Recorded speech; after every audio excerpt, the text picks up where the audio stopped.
నమస్తే, welcome to HBN news. బులెటిన్ల ముందుగా హెడ్లైన్స్ చూద్దాం. సిద్దిపేటలో మీడియాతో మాట్లాడుతున్న మాజీ మంత్రి ఎమ్మెల్యే శ్రీ హరీష్ రావు.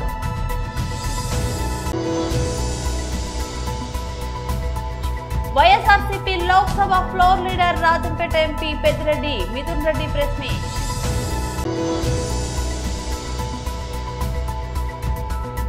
నాగార్జున పిటిషన్ పై ఢిల్లీ హైకోర్టు కీలక ఆదేశాలు. సిద్దిపేటలో మీడియాతో మాట్లాడుతున్న మాజీ మంత్రి ఎమ్మెల్యే శ్రీ హరీష్ రావు. ఎన్నికల ముందు ఏమన్నారు? పెండింగ్ లో ఉన్న 2-3 డిఏలను తక్షణమే ఇస్తాము అని చెప్పారు. పెండింగ్ లో ఉన్న 2-3 ఇయ్యలేదు, కానీ కొత్తగా రావాల్సిన డిఏలు కూడా పేరుకపోయి ఈరోజు రాష్ట్ర ప్రభుత్వ ఉద్యోగులకు 5 డిఏలు పెండింగ్ లో ఉండిపోయినాయి. అంటే రేవంత్ రెడ్డి గారు ఇలా ప్రభుత్వ ఉద్యోగులను చిన్న చూపు చూస్తూ ఉన్నారు. కావాలనే ప్రభుత్వ ఉద్యోగుల పట్ల శీతకన్ను ఈరోజు ఈ కాంగ్రెస్ ప్రభుత్వం పెడతా ఉంది. ఇలా కమిషన్లకు కాంట్రాక్టర్లకు మాత్రం బిల్లులు ఇస్తున్నారు. చిరు ఉద్యోగులు, ప్రభుత్వ ఉద్యోగులు, ఉపాధ్యాయులు అంటే మాత్రం చిన్న చూపు చూస్తూ ఉన్నారు.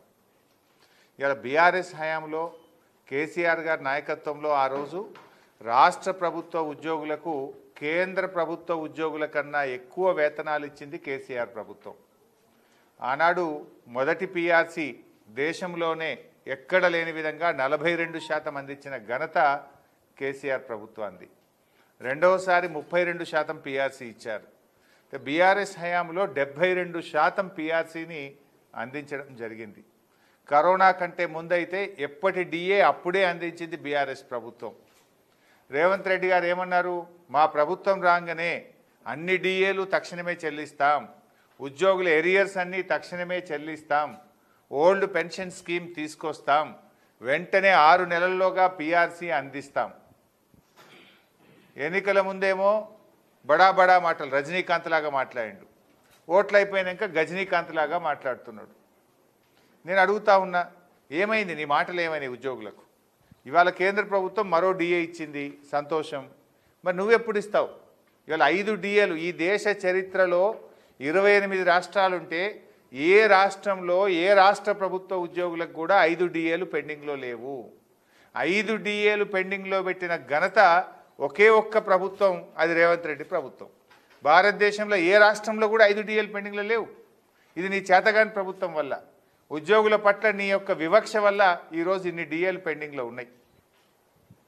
నువ్వు 22 నెలలైంది ప్రభుత్వంలోకి వచ్చి. ఆనాడు ఏం చెప్పినావు? 6 నెలల్లోనే పీఆర్సీ ఇస్తా అన్నావు. మరి ఏమైంది? 22 నెలలైనా పీఆర్సీకి అతిగతి లేదు. ఇలా పీఆర్సీ ప్రస్తావనే లేదు.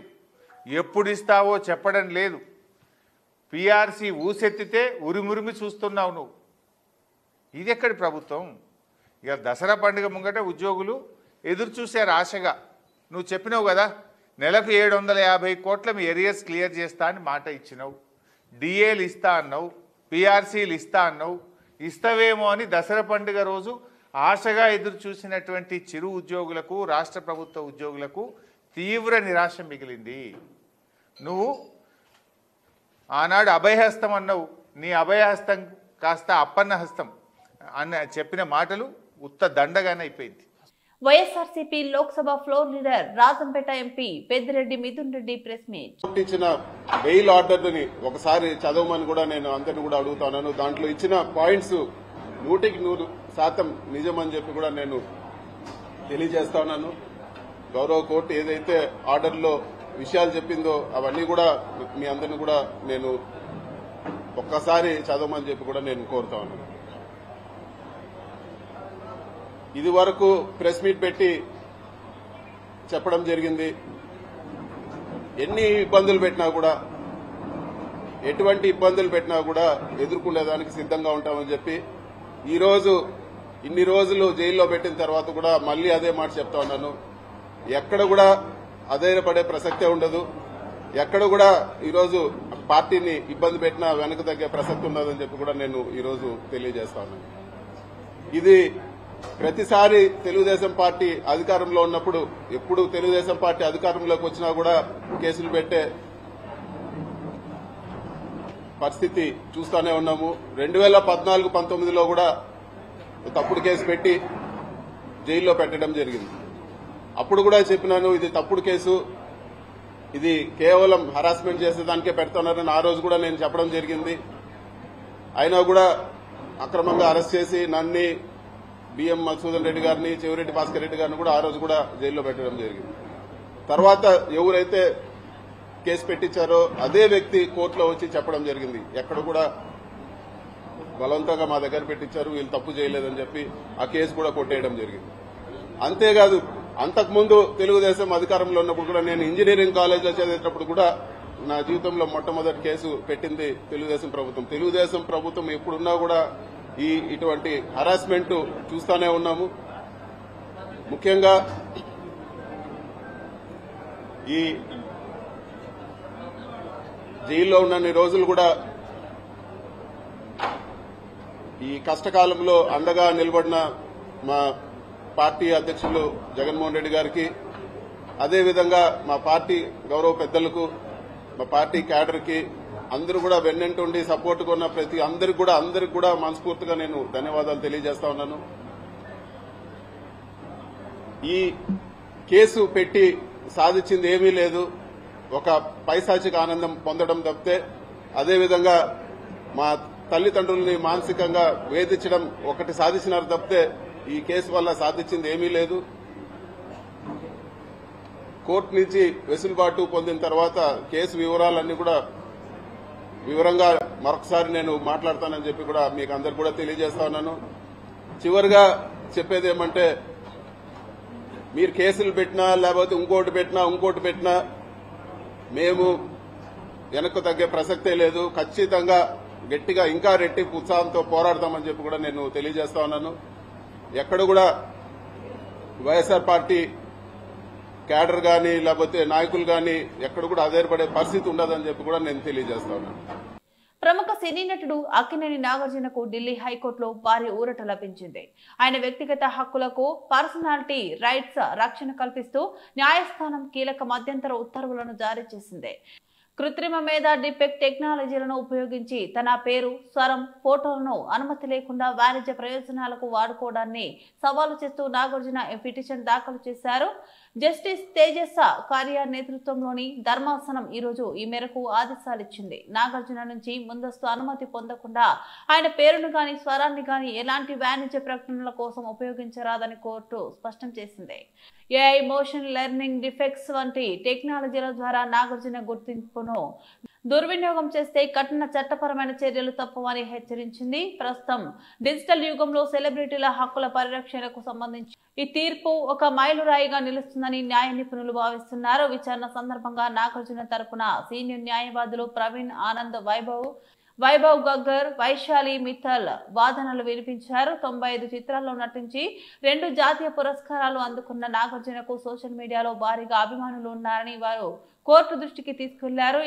ఈ ప్రజాదరణ ఆసరాగా చేసుకుని కొందరు ఆయన గుర్తింపుతో నకిలీ వాణిజ్య ప్రకటనలు, అశ్లీల కంటెంట్, టీ-షర్ట్లు అమ్మకాలు వంటివి చేస్తున్నారని తెలిపారు. యూట్యూబ్ లో షార్ట్ లో హ్యాష్ ట్యాగ్ వాడి తప్పుడు వీడియోలను వైరల్ చేస్తున్నారని, ఇలాంటి కంటెంట్ ను ఏఐ మోడల్ శిక్షణకు ఉపయోగిస్తే భవిష్యత్తులో మరింత ప్రమాదమని వాదించారు. న్యాయవాదుల వాదనలతో ఏకీభవించిన ధర్మాసనం నాగార్జున వ్యక్తిగత హక్కులకు భంగం కలగకుండా చూసేందుకు ఈ మధ్యంతర ఉత్తర్వులను జారీ చేసింది. జిల్లాలో జరగబోయే ఎంపీటీసీ, జెడ్పీటీసీ, గ్రామ పంచాయతీ సర్పంచ్ ఎన్నికల నిర్వహణకు జిల్లాలోని అన్ని రాజకీయ పార్టీలు ఎన్నికల ప్రవర్తన నియమావళి పాటించి సహకరించాలని జిల్లా కలెక్టర్ విజేంద్ర బోయ్ కోరారు. బుధవారం కలెక్టరేట్ వీసీ కాన్ఫరెన్స్ హాల్లో రాజకీయ పార్టీల ప్రతినిధులతో సమావేశం నిర్వహించారు. ఈ సందర్భంగా కలెక్టర్ మాట్లాడుతూ జిల్లాలో అత్యంత ప్రతిష్టాత్మకంగా నిర్వహించబోయే ఎన్నికలలో ప్రతి ఒక్కరూ మోడల్ కోడ్ ఆఫ్ కండక్ట్ ఎన్నికల నియమావళిని పాటిస్తూ ఎన్నికలు సజావుగా నిర్వహణకు సహకరించాలన్నారు. జిల్లాలో జెడ్పీటీసీ, ఎంపీటీసీ 2 విడతల్లో, గ్రామ పంచాయతీ 3 విడతల్లో నిర్వహించనున్నట్లు తెలిపారు. ఎన్నికల నిబంధనలకు సంబంధించి తీసుకోవాల్సిన చర్యలు, నామినేషన్ల ప్రక్రియ, స్క్రూటినీ, ఎన్నికల్లో పోటీ చేస్తున్న అభ్యర్థుల వ్యయ పరిమితి, ఎన్నికల నిబంధనలు తదితర అంశాలపై రాజకీయ పార్టీ ప్రతినిధులకు కలెక్టర్ కు వివరించారు. ఫ్లయింగ్ స్క్వాడ్స్, ఎస్ఎస్టీలను నియమించినట్లు తెలిపారు. ఎన్నికల కమిషన్ సూచించిన ప్రకారం జిల్లాలో ఎన్నికల నివారణకు పగడ్బందీ ఏర్పాట్లు చేస్తున్నట్లు కలెక్టర్ తెలిపారు.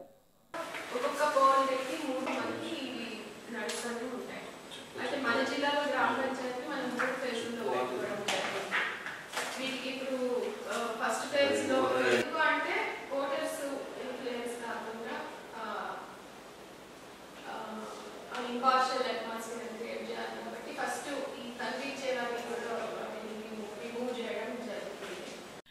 జిల్లా బీఆర్ఎస్ ఏటూరు నాగర్ మండల ఎన్నికల సన్నాహక సమావేశంలో కాకులమారి లక్ష్మణబాబు ముఖ్య అతిథిగా హాజరై ఈ సందర్భంగా ఆయన మాట్లాడుతూ అధికారం సాధించాలని గ్రామాల్లో కులమతాల మధ్య చిచ్చు పెడుతూ అభ్యర్థులను భయపెడుతూ బెదిరింపులకు పాల్పడుతున్నారని వారి బెదిరింపులకు భయపడొద్దని అండగా ఉంటారని ఎంతకైనా వెనుకాడబోమని పార్టీ శ్రేణులు ధైర్యంగా ముందడుగు వేయాలని ప్రజలు అన్ని గమనిస్తున్నారన్నారు.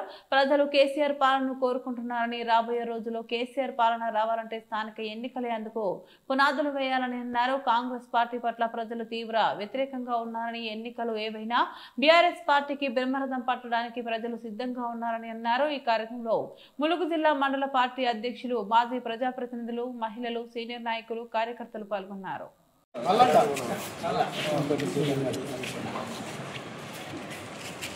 మన ప్రియతమ నాయకుడు కాల్వకుంట్ల తారక రామారావు గారు, మన working president, BRS party working president గారు ఆదేశాల మేరకు వారు ఒక బ్రహ్మాండమైన ఒక ఆయుధాన్ని మన చేతికి ఇచ్చిండ్రు. అది కాంగ్రెస్ పార్టీ తెలంగాణ ప్రజలకు ఏదైతే బాకీ ఉందో ఆ బాకీ కార్డ్ అని వారు తయారు చేసి మనకి పంపడం జరిగింది. నేను ములుగు జిల్లా అధ్యక్షునిగా మీ అందరికీ విజ్ఞప్తి చేస్తున్నా, బీఆర్ఎస్ కార్యకర్తలందరికీ ఇది ఈ కార్డుని ప్రతి ఇంటింటికి చేర్చాలి. ఆ మెసేజు కాంగ్రెస్ చేసే మోసాలు, కాంగ్రెస్ తప్పిన మాట ప్రజలకు మీరు ఈ కార్డు ద్వారా తీసుకెళ్లాలని చెప్పి బీఆర్ఎస్ పార్టీ ములుగు జిల్లా కార్యకర్తలందరికీ విజ్ఞప్తి చేస్తున్నారు. జై Telangana. Heavy speed rash driving తో యువత ప్రమాదాలకు గురవుతూ తమ విలువైన ప్రాణాలను కోల్పోవద్దని రామగుండం ట్రాఫిక్ సిఐ రాజేశ్వరరావు సూచించారు. దసరా పండుగ సెలవులకు హాస్టల్ నుంచి ఇంటికి వచ్చిన యువకులు మద్యం సేవించి వాహనాలు నడపవద్దని, ట్రాఫిక్ రూల్స్ ను అతిక్రమిస్తే చర్యలు తప్పవని హెచ్చరించారు. పిల్లల తల్లిదండ్రులు కూడా మైనర్లకు వాహనాలు ఇవ్వకుండా ఉండాలని కోరారు. ఈ దసరా పండుగను అందరూ సంతోషంగా జరుపుకోవాలని ఆకాంక్షించారు.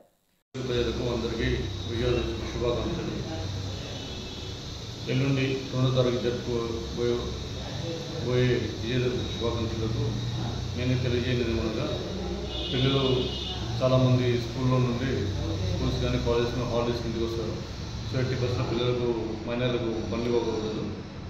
ప్లస్ ఎవరన్నా ద్విచక్ర వాహనదారులు కానీ ప్లస్ 4 వీలర్స్ కానీ ఏదైనా పండుగ వాతావరణంలో అందరూ మంచిగా జరుపుకోవాలని కోరుకుంటున్నాం ట్రాఫిక్ నుండి. సో ఎలాంటి పరిస్థితుల్లో ఎవరు మద్యం తాగి బండ్లు నడపకూడదు. ఎందుకంటే పండుగ వాతావరణంలో జరగని ఇష్యూ జరగకుండా చూసుకోవాలని కోరుకుంటున్నాము. సో అందరూ ట్రాఫిక్ నియమాలు పాటించుకుంటూ అందరూ వాళ్ళ ఫ్యామిలీతోనే విజయదశమి సంతోషంగా జరుపుకోవాలని కోరుకుంటున్నాము. ద్విచక్ర వాహనాలు ఇంట్లో నుండి బయటికి వెళ్ళే వాళ్ళు ప్రతి ఒక్కరూ ఇప్పటి నుండి హెల్మెట్ లేకుండా బయటికి రావద్దని విజయదశమి సందర్భంగా అందరినీ ద్విచక్ర వాహనాలు కోరుకుంటున్నాం. Thank you. సియోల్ సమీపంలోని ఫ్యాంగ్యోలో వేస్ట్ టు ఎనర్జీ ప్లాంట్ ను సందర్శించిన మంత్రి నారాయణ పర్యావరణహితంగా చెత్త నుంచి విద్యుత్తును తయారు చేస్తున్న ప్లాంట్ ను పరిశీలించిన మంత్రి మున్సిపాలిటీలో ఉత్పత్తయ్యే మన వ్యర్థాలను 1000 డిగ్రీలకు పైగా వేడిలో తగలబెట్టి విద్యుత్తును ఉత్పత్తి చేస్తున్న ప్యాంగో ప్లాంట్ ఏపీలోను చెత్తరహిత మున్సిపాలిటీల కోసం వేస్ట్ టు ఎనర్జీ ప్లాంట్లు మరో 6 ఏర్పాటు చేస్తున్న ప్రభుత్వం ప్యాంగో ప్లాంట్ లో ఉపయోగిస్తున్న టెక్నాలజీ, విద్యుత్ తయారీ అంశాలను మంత్రికి వివరించిన దక్షిణ కొరియా అధికారులు అంతకుముందు ఖూన్వా engineering global theme park resorts and holding చైర్మన్లతో భేటీ అయిన మంత్రి టూరిజం, ఎంటర్టైన్మెంట్ రంగాల్లో అగ్రగామిగా ఉన్న స్మార్ట్ సిటీల నిర్మాణం, వేస్ట్ టు ఎనర్జీ ప్లాంట్ లో గ్లోబల్ థీమ్ పార్క్ డెవలప్మెంట్ పై చర్చ.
బులెటిన్ ముగించే ముందు మరోసారి హెడ్లైన్స్ చూద్దాం.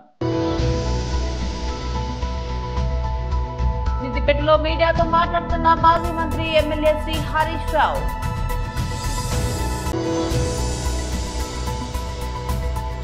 YSRCP Lok Sabha floor leader Rajampet MP Peddireddy Mithun Reddy press meet.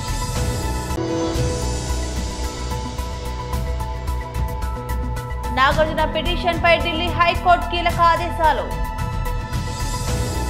ఇవి బులెటిన్ అప్డేట్స్. మరో బులెటిన్ లో మళ్ళీ కలుద్దాం. అంతవరకు సెలవు. నమస్తే.